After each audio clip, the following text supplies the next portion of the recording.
Добрый день, дорогие друзья! Мы с вами находимся в Национальном музее Удмуртской Республики.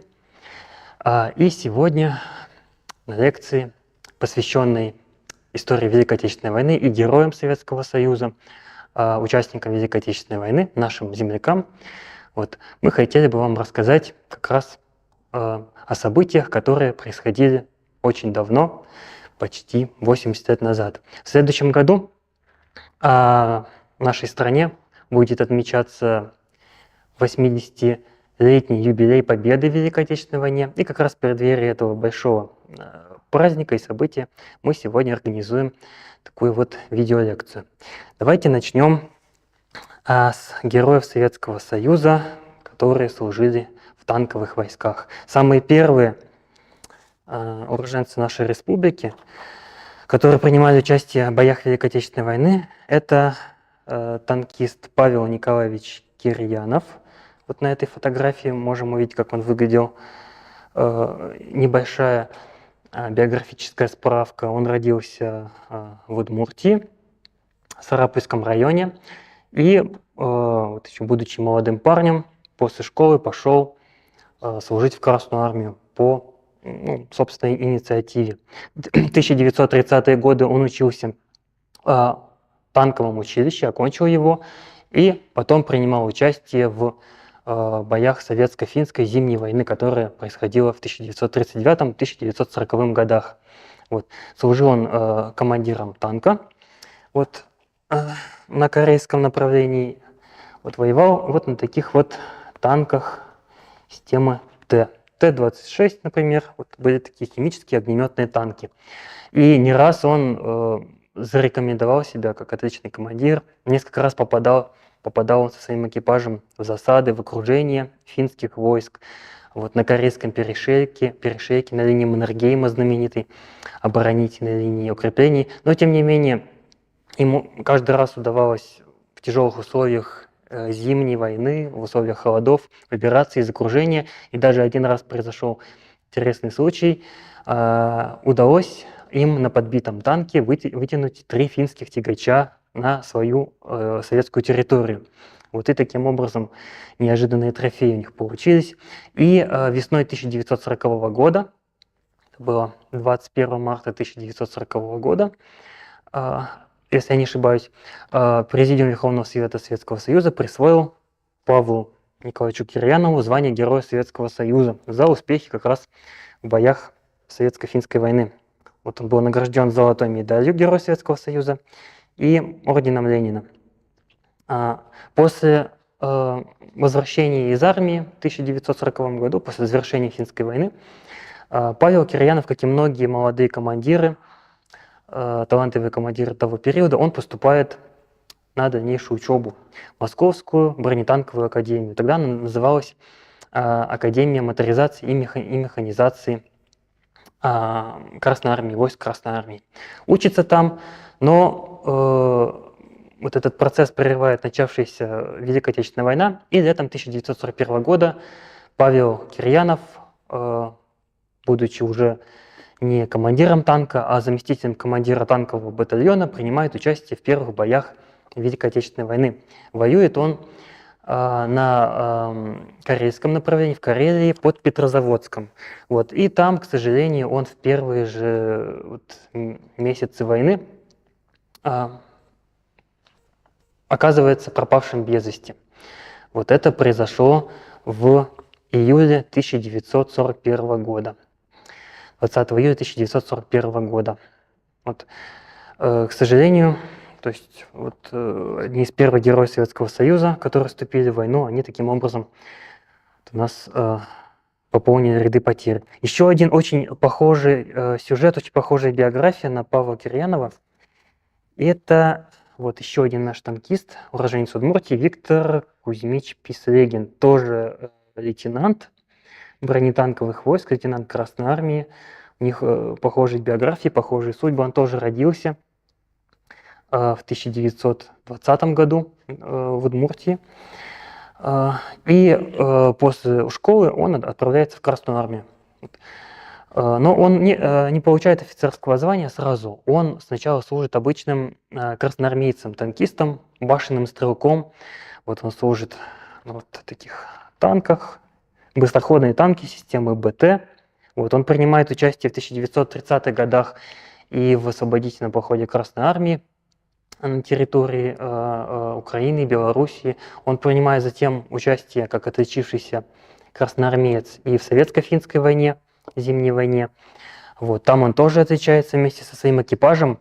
И такой интересный случай, что за удачные бои, как раз тоже в районе Карельского перешейка на линии Маннергейма, в условиях тяжелой зимней войны, зимних боевых действий с финнами, весь экипаж танка, в котором служил Виктор Пислегин, он становится героем Советского Союза. Все 3 человека.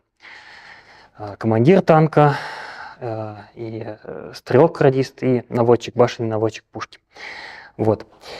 После этого Виктор Пислегин становится, ну, можно сказать так, знаменитостью.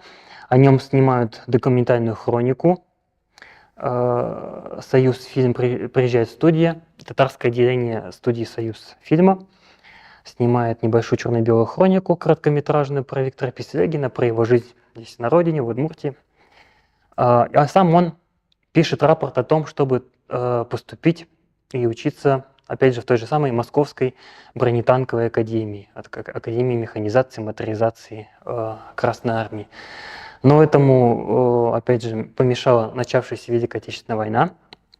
И летом 1941 года вместе со своей частью, вот, со своей танковой дивизией, уже офицер, ему присвоили звание лейтенанта, молодой лейтенант-танкист, командир разведроты танковой, принимает участие в боях под Ленинградом на Лужском направлении, защищает Ленинград от наступающих на него немецко-фашистских войск.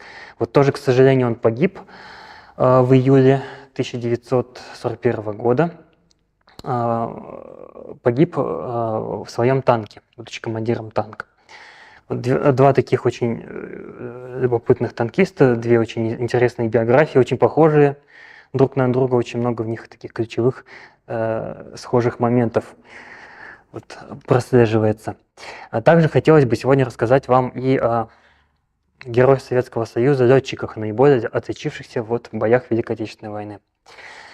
Вот на этой фотографии изображен очень известный участник Великой Отечественной войны, дважды Герой Советского Союза Евгений Максимович Кунгурцев. Это вот такой единственный дважды Герой Советского Союза, уроженец Удмуртии и нашего города Ижевска, который получил эти награды в годы Великой Отечественной войны. Тоже небольшая биографическая справка о нем.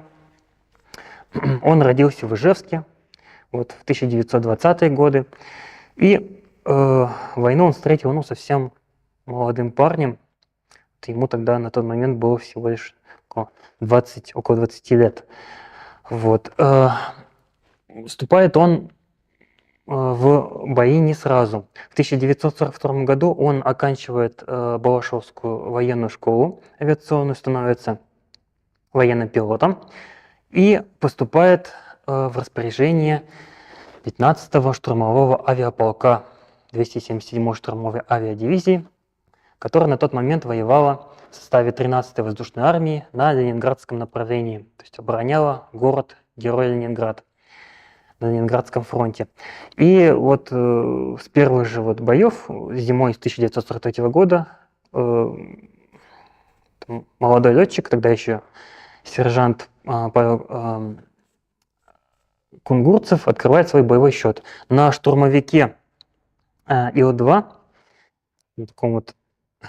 здесь вот на фотографии показано построение как раз того самого штурмового авиаполка, где служил Евгений Кунгурцев. Вот на заднем плане штурмовики Ил-2 показаны, самый массовый боевой самолет Великой Отечественной войны советский. И вот как раз на таких самолетах-штурмовиках Евгений Максимович Кунгурцев совершает наземные удары, бомбит фашистов с воздуха бомбами, ракетами, пушками.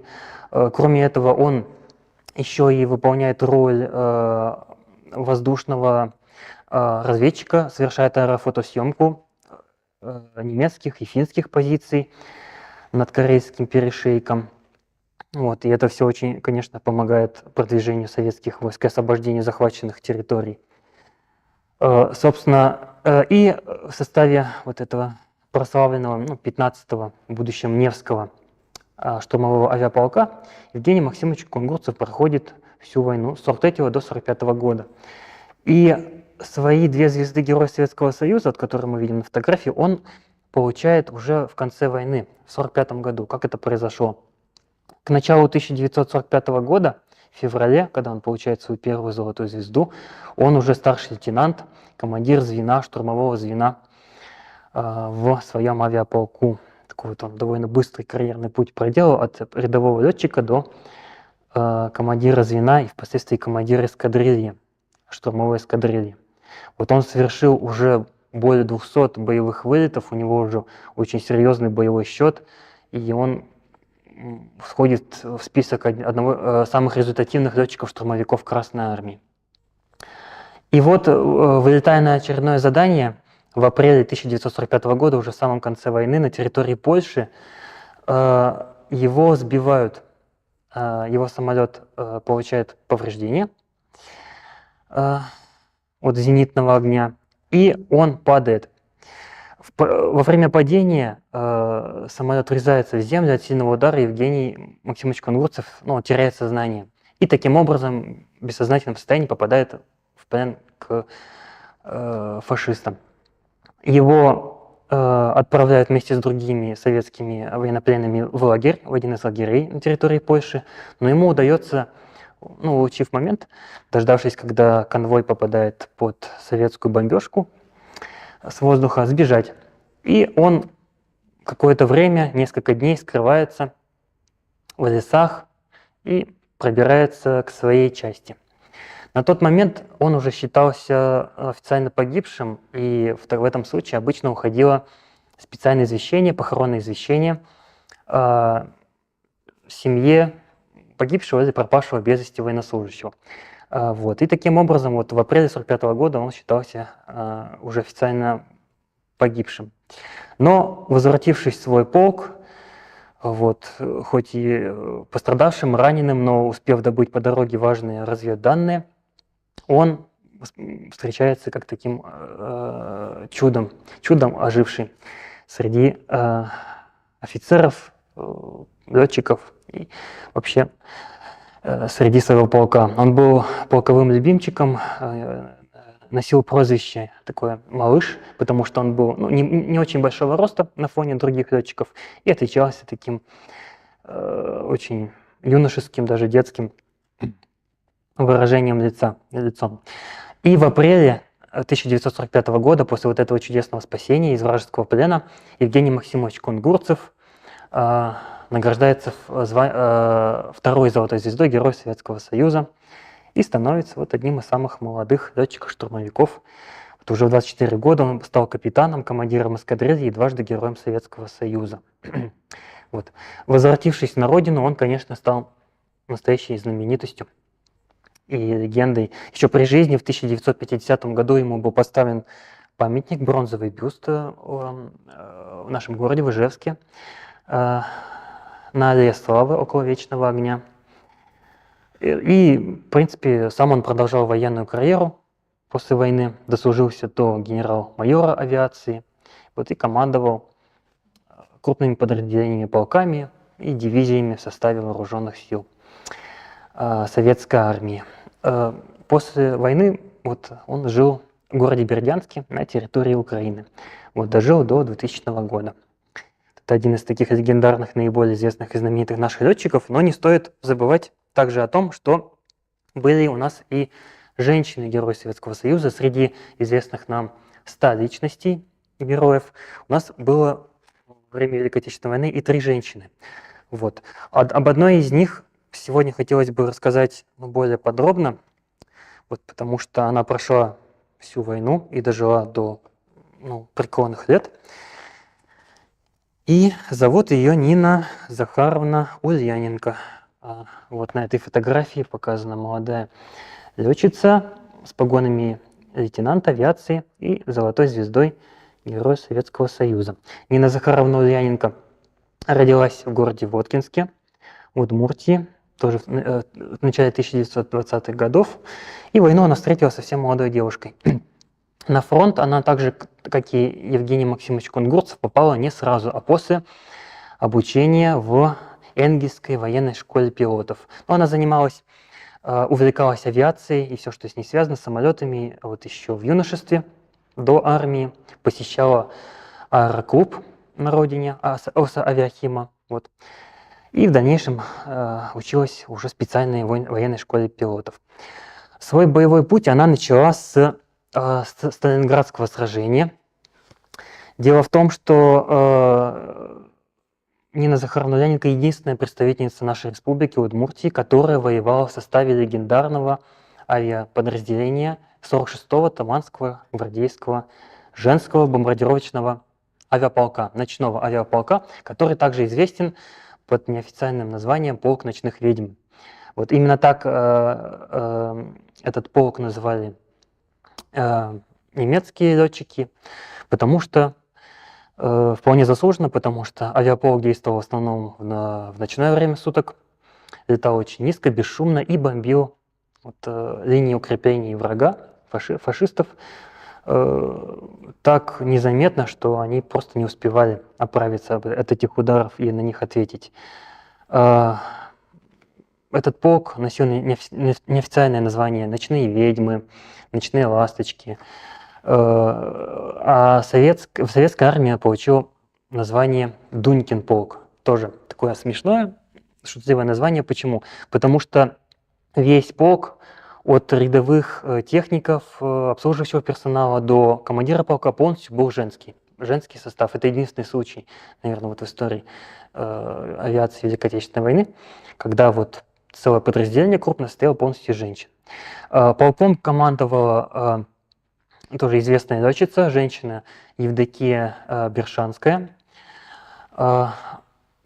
которая лично и летала на боевые задания, и руководила подразделением. Вот. И в составе полка было 115 приблизительно молодых девушек. Им там было от 17 до 22 и чуть старше лет. То есть вот они примерно были такого же возраста, как Нина Захаровна Ульяненко. Более 20, примерно 23 девушки из этого полка были достойны звания Героя Советского Союза. И они выполняли действительно тяжелую работу в ночных условиях.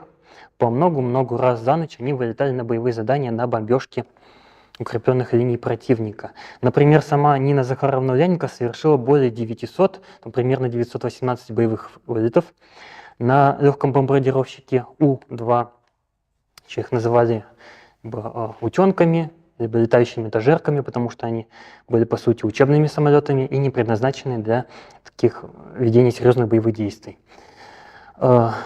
Именно в таких условиях и прошел боевой путь Нины Захаровны Ульяненко в составе женского авиаполка от Сталинградского сражения на Волге и, в принципе, до стен Берлина. Она дошла вместе со своим полком. Освобождала она и Северный Кавказ, территорию Украины, Белоруссии, Крыма, и в том числе и оказалась в Германии в 1945 году. Звание Героя Советского Союза ей было присвоено уже в августе 1945 года после окончательной победы и капитуляции Германии. После Великой Отечественной войны, уже выйдя в отставку, она не занималась военной карьерой, как многие другие наши герои Советского Союза. Она посвятила себя педагогическому делу, окончила Удмуртский государственный институт, преподавала историю в Ижевске, Воткинске и других школах в Удмуртии.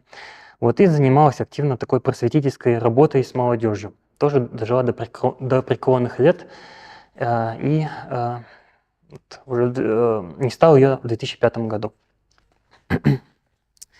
Можем на этих фотографиях также посмотреть, как выглядели фронтовые будни летчицы полка ночных ведьм. Здесь на фотографии командир полка Евдокия Бершанская дает задание экипажу, которым летала Нина Захаровна Ульяненко в качестве штурмана. Она была и штурманом, и потом летчиком.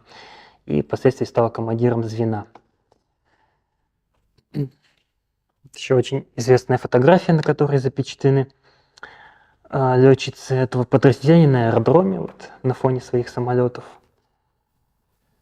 Вот. А здесь уже Нина Захаровна-Лененко, будучи уже в преклонном возрасте, сфотографирована на встрече в Музее Героев Советского Союза в Ивлевске. Об этом музее мы немножко еще сегодня поговорим. Далее. Очень многие из представителей в нашей республике были награждены званием Героя Советского Союза, как я уже сказал, 100 человек. И вот в частности у нас сохранилась такая грамота, принадлежала она Нине Ульяненко, грамота Героя Советского Союза. Такой вот стандартный вариант. И также она ставила несколько... она написала одну книгу воспоминаний, называется вот «Незабываемая». Она переиздавалась несколько раз. Вот у нас есть в нашем музее 2 таких различных издания. Вот, советское издание и более позднее. Хотелось бы теперь поговорить еще более подробно о высшем командном составе Красной Армии. Среди уроженцев Удмуртии были и герои Советского Союза, флотоводцы. Один из них командир подводных лодок, это Валентин Стариков. На этой фотографии он запечатлен как раз, скорее всего, в 1942 году, после получения звания Героя Советского Союза. Здесь он с золотой звездой на груди. Вот, в форме как раз до 1943 года, до реформы. Здесь он еще без погон. Вот. Валентин Георгиевич Стариков, уроженец города Сарапова, уроженец нашей республики Удмуртии. Он начал свою военную карьеру, военную службу в начале 30-х годов в Красной Армии. Учился он в Ленинградском высшем военно-морском училище имени Фрунзе и впоследствии поступил на службу на Балтийский флот в качестве сначала просто офицера, помощника командира и командира боевых частей, торпедных частей подводных лодок. Служил он на самых разных видах кораблей, на подводных лодках системы ЩЕ, то есть знаменитых «Щуках» в 30-е годы. Служил он на легендарном линкоре «Марат», опять же в 30-е годы до Великой Отечественной войны. Впоследствии он был переведен в управление Северного флота и стал командиром одной из подводных лодок, малюток М-171. Именно вот на одной из таких лодок, М-171 малютка, Валентин Стариков и встречает начало Великой Отечественной войны в качестве командира подводной лодки. Он совершил более 30 боевых подводных выходов в годы войны. Вот, и у него довольно серьезный такой боевой счет. Он топил немецкие транспортные корабли, конвои. И уже весной 1942 года за такие вот успехи за боевые успехи был награжден званием Героя Советского Союза и Золотой звездой. Впоследствии, с 1943 года он участвовал в боях Великой Отечественной войны уже как командир крупной крейсерской подводной лодки, уже К-1, более серьезной, более серьезного боевого корабля, и совершал подводные походы в район Норвегии, в район Финляндии и в район Мурманского полуострова. То есть он воевал на Северном театре боевых действий. Давайте посмотрим, как выглядят вот эти подводные лодки. Здесь запечатлена подводная лодка «Малютка», вот, на которой воевал в первые годы Великой Отечественной войны Валентин Стариков. Вот здесь на карте мы можем примерно представить, какой боевой маршрут он вот мог совершать. То есть здесь вот у нас показано и Северное море, здесь вот Баренцево море, Северный Ледовитый океан. Здесь у нас показано и Балтийское море. То есть в основном в районе Кольского полуострова, Мурманска, в районе Норвегии, портов Киркинесс, Пицама, в частности Линаханамари он действовал и очень часто заставал врасплох ничего не подозревающие корабли, немецкие корабли. Один из таких случаев он описал в своей книге воспоминаний, когда в одной из северных бухт, оказавшись и взяв на прицел вражеские корабли из-под воды, он успешно совершил торпедирование со своей подводной лодки, но не смог вернуться, потому что выход из бухты, из залива был закрыт специальными противолодочными сетями немецкими. И тогда, совершив много разных пробных обходных маневров, опускаясь вниз и поднимаясь вверх на разную глубину, все-таки ему удалось найти слабое место в этой противолодочной сети и чудом ускользнуть практически вот из-под носа у фашистских кораблей, потопив один из них. И таких случаев, в принципе, в его боевой биографии было много. Валентин Георгиевич Стариков заканчивает войну уже офицером Черноморского флота. Он служил в конце войны в 1945 году в штабе Черноморского флота, в штабе управления подводными лодками, и продолжает свою военную карьеру. Он дослужился до звания вице-адмирала и занимал очень высокие посты после Великой Отечественной войны. В частности, он работал и начальником специального научно-исследовательского полигона на Северном Ледовитом океане, на архипелаге Малая Земля. Он занимался и преподавательской деятельностью. Он уже накануне пенсии, заслуженной пенсии, он работал начальником Тихоокеанского высшего военно-морского военного училища. И очень большой вклад внес вот именно в развитие подводного флота и в целом военно-морских сил Советского Союза. Тоже оставил несколько книг с воспоминаниями, записки подводника, в частности, вот такая автобиография, называется «На грани жизни и смерти». Вот у нас в музее сохранился такой вот ранний вариант, советский выпуск этой книги. Следующий полководец, о котором мы сегодня вам расскажем, это руководитель партизанского движения на территории Советского Союза, занятой фашистской оккупацией года Великой Отечественной войны, уроженец Ижевска, а точнее говоря, небольшого поселения деревни Ярушки. Сейчас она находится в составе столицы Удмуртии. На этой фотографии изображен легендарный партизанский командир Александр Николаевич Сабуров. Еще задолго до начала Великой Отечественной войны он служил в органах госбезопасности, в органах НКВД. После прохождения срочной службы в Красной Армии он служил на территории Украины, служил в Киеве, занимал командные должности, начальственные должности в подразделениях пожарной охраны, в НКВД Советского Союза. И таким образом он уже имел большой такой значительный руководящий опыт в военных специальных структурах начала Великой Отечественной войны. Летом 1941 года, когда началось нападение фашистской Германии на Советский Союз, в частности на Белоруссию и Украину, когда враг был на подступах к Киеву, Александр Николаевич Сабуров вместе со своими сослуживцами организовал партизанское подразделение. Он был на тот момент комиссаром специального батальона войск НКВД особого назначения, и из остатков войск батальона, попавшего в окружение под Киевом, он организует небольшой партизанский отряд. Сначала это всего было около 10 человек, уцелевших и тех, кому удалось выйти из окружения. Но уже осенью 1941 года он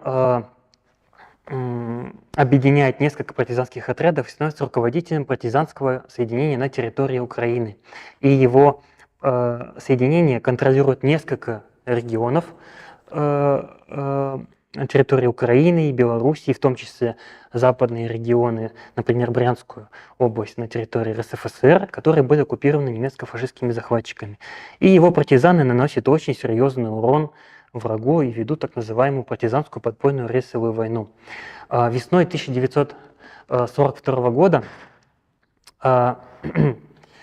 Александр Николаевич Сабуров вместе с такими легендарными командирами, как, например, Ковпак, награждается в Москве Золотой звездой Героя Советского Союза за успехи в партизанском движении, в его организации. После Великой Отечественной войны, уже дослуживший до звания генерал-майора, Александр Николаевич Сабуров продолжает службу на руководящих должностях в системе НКВД Советского Союза. И в последние годы жизни он уже возглавляет управление по пожарной охране МВД СССР. Тоже один из легендарных советских полководцев, родившихся в нашей республике в Удмуртии. А еще хотелось бы отметить, что в нашей республике было сформировано несколько партизанских отрядов. Вот один из них здесь на фотографии показан. Это партизанский отряд имени комсомола Удмуртии, который воевал на Ленинградском фронте в 1943 году. Один из наиболее таких известных партизанских соединений периода Великой Отечественной войны нашей республики. В конце нашей лекции хотелось бы вам, конечно же, рассказать и воспоминания, которые оставил Александр Николаевич Сабуров. Это книги «За линией фронта», «Записки партизана», «Отвоеванная весна». Все они издавались в Советском Союзе по нескольку раз. В конце нашей лекции хотелось бы рассказать о тех героях Советского Союза, ну и вообще, в принципе, участниках Великой Отечественной войны, которые дошли до Берлина и встретили победу 1945 года в столице поверженной Германии, Берлине. Летом 1941 года на территории Ижевска в парке Кирова, в известном парке Кирова, формируется воинское подразделение 313-я стрелковая дивизия. В ходе боев на территории Карелии, которая она вела с 1941 до 1944 года, дивизия освобождает крупные города, в том числе столицу Карелии, это город Петрозаводск. За это получает почетное название Петрозаводская стрелковая дивизия. Вот на этой фотографии изображены офицеры Петрозаводской дивизии, сформированные в Ижевске, которые дошли с боями вот как раз от территории Карелии и до Берлина в мае 1945 года. Здесь вот они сфотографированы, в частности, на фоне знаменитых Бранденбургских ворот. Также вот на этой фотографии изображен командный состав Петрозаводской дивизии, сфотографированный на фоне портретов маршалов Советского Союза и на фоне поверженного Рейхстага на заднем плане. Командовал этим тоже очень известным подразделением довольно долгое время генерал-майор Голованов Григорий Васильевич. Он здесь запечатлен как раз вот в зимний период, скорее всего, Великой Отечественной войны, во время боев в Карелии с финской армией. Отметилась эта дивизия не только освобождением Петрозаводска, но и прорывом летом 1944 года легендарной, мощной, глубоко эшелонированной линии укреплений финнов на Карельском перешейке, которая называется линией Маннергейма. Так, и, собственно, вот об этой дивизии тоже осталась такая довольно значимая память. Это и мемориал у нас в городе Ижевске, обелиск в виде меча в парке имени Кирова, где дивизия формировалась. Остались книги воспоминаний. Например, в частности, такая книга. Ее писали сами офицеры, которые служили в этой дивизии, 313-я Петрозаводская. Вот. Вообще было очень много воинских частей и подразделений, которые формировались на территории Удмуртии, более 40. Вот. Но сегодня мы хотели вам рассказать именно об одной из них. И напоследок нашей лекции хотелось бы упомянуть последний сюжет и последнего участника Великой Отечественной войны. Это женщина, точнее девушка. В годы Великой Отечественной войны она была молодой девушкой. Это не герой Советского Союза, но тем не менее очень известная личность нашей республики. На этой фотографии слева запечатлена Раиса Михайловна Сонина. Вот, вместе с боевой подругой. Вот здесь, на этой фотографии, она запечатлена вместе со своим мужем в Берлине в мае 1945 года. Раиса Михайловна Сонина начала свой боевой путь в 1943 году, ушла она на фронт добровольно. Из Татарстана она уроженка Татарской СССР. Уходит она на фронт и начинает бои в районе границы с Польшей. Получает первое ранение, первую контузию, служит она в качестве зенитчицы, служит она снайпером, но после ранения ее переводят служить в качестве машинистки-стенографистки. Вот, и доходит она с боями вплоть до Берлина. И в мае 1945 года, оказавшись в Берлине, она расписывается вместе со своим мужем на стенах поверженного Рейхстага. Что любопытно, очень многие наши солдаты и офицеры совершали то же самое. И участники 313-й Петрозаводской дивизии, солдаты и офицеры, расписались на стенах Рейхстага, оставили свои легендарные автографы. Вот на этих фотографиях мы можем увидеть, что стены Рейхстага просто и снаружи, как мы здесь вот видим, и внутри исписаны были автографами с посланием будущим поколениям от наших солдат и офицеров. Здесь как раз запечатлены уроженцы нашей республики, участвовавшие в Великой Отечественной войне и дошедшие до Рейхстага. Что любопытно, свою свадьбу Раиса Михайловна Сонина и ее муж, офицер-минометчик Виктор Петрович Сонин, сыграли как раз в Берлине после победы, после капитуляции Германии. Это было в 1946 году. А уже после Великой Отечественной войны, вернувшись на родину, Раиса Михайловна Сонина занимается педагогической работой, основывает первый музей, посвященный памяти героев Советского Союза на базе школы номер 73 в городе Ижевске. Он, в принципе, продолжает свою работу. Вот. И вплоть до преклонных лет, до последних лет своей жизни, она скончалась в 2016 году, совсем недавно, она занимается просветительской и педагогической работой и награждается званием заслуженного работника культуры Удмуртии и званием почетного гражданина города Ижевска. Вот, в частности, в нашем музее сохранились вот такие книги, которые она написала во время своей работы в Музее Героев Советского Союза. Как раз посвящены они этой тематике.